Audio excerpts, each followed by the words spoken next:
Hi, I'm James with British Customs. Today we're going to show you how to install the slash cut performance tip on the Speed 400.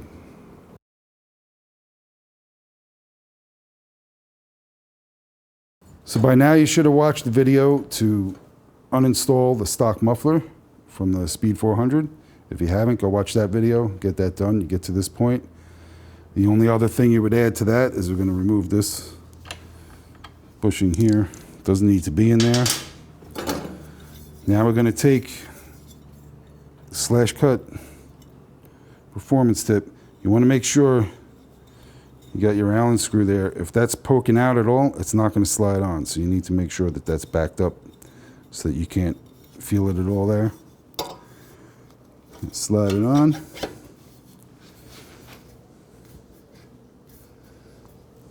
Get it adjusted where you want it.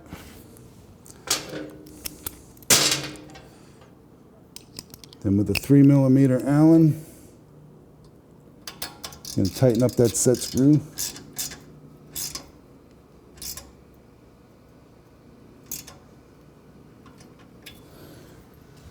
And that's how you install the slash cut performance tip.